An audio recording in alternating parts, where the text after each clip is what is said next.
Il gruppo di nuovi acchiappafantasmi che si era formato nel film precedente ora opera a New York. La scoperta di un antico artefatto scatena una forza oscura che minaccia il mondo. Vecchi e nuovi Ghostbusters dovranno unire le forze contro un potente nemico. Bentornati su Wikos, gente, io sono John Mira e oggi recensisco Ghostbusters Minaccia Glaciale diretto da Gil Kinnan. Vi ricordo subito di seguire Wikos su tutti i social, YouTube, Instagram, Facebook, X, TikTok e Twitch. Mettere mi piace al video e condividerlo, sia che vi sto simpatico o meno. Dico immediatamente che questo film mi ha molto deluso per due motivi. Uno, io sono molto affezionato al primo film dei Ghostbusters, quello del 1984, diretto da Ivan Reitman. 2. Il film, anche preso come pellicola a sé, ha un potenziale, ma usa tutto male. Il precedente capitolo, Legacy, non mi ha fatto impazzire. Sì, ci sono degli omaggi alla prima pellicola e un giustissimo omaggio nel finale verso uno dei personaggi storici. Era un sequel in parte diretto del primo film, ma era impregnato di troppa nostalgia e l'ho trovato un film pigro. Questa nuova avventura, invece, cerca di raccontare in grossa parte una storia nuova, nuovi personaggi che conosciamo in questo film,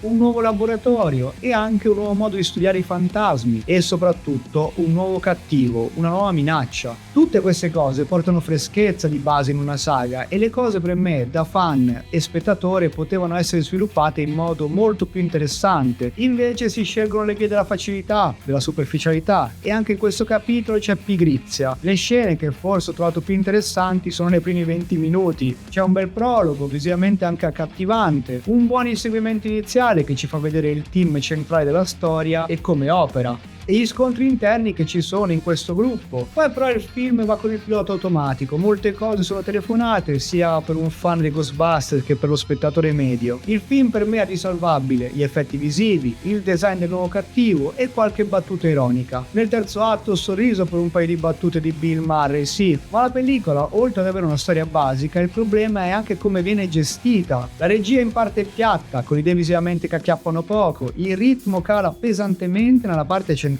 Tutto per preparare poi lo spettatore verso quello che deve accadere. Quando questo finalmente accade è di una semplicità disarmante. Questo film non appassiona e non coinvolge, e non ci sto quando mi viene detto dai, è un film di intrattenimento. No, l'intrattenimento deve essere ben confezionato, ben narrato e far appassionare lo spettatore alla vicenda, o almeno ai personaggi e alle loro vicende, se la trama centrale è abbastanza semplice. Dai, non vuol dire che vedrò un film superficiale quando si parla di mero intrattenimento.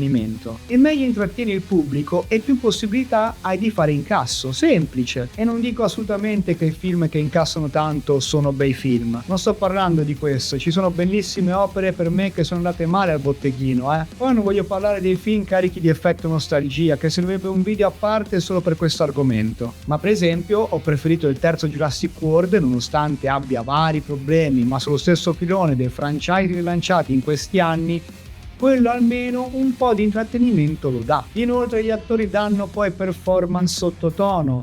Il personaggio di McKenna Grace, la protagonista, era anche più interessante nel film precedente e ci sono vari nomi che il pubblico conosce, ma sono tutti gestiti con estrema facilità. C'è poco da salvare di questa pellicola. Ghostbusters 2 del 1989, molto inferiore al primo, è una pellicola che comunque intrattiene, diverte e c'è anche un messaggio carino, molto meglio di questo sequel del 2024. Voto 4,5. Non ci siamo, lo dico da fan e da amante del cinema. Quando puoi fare di più come produzione cinematografica, circa 100 milioni di budget, ma prendi la via della totale semplicità, e c'è molta gente che ce l'ha a morte con i Ghostbusters al femminile del 2016. Quel film almeno riesce in tante cose, questo manco ci prova. Io sono John Mire e ci vediamo al prossimo film e spero sia bello. Ciao ragazzi!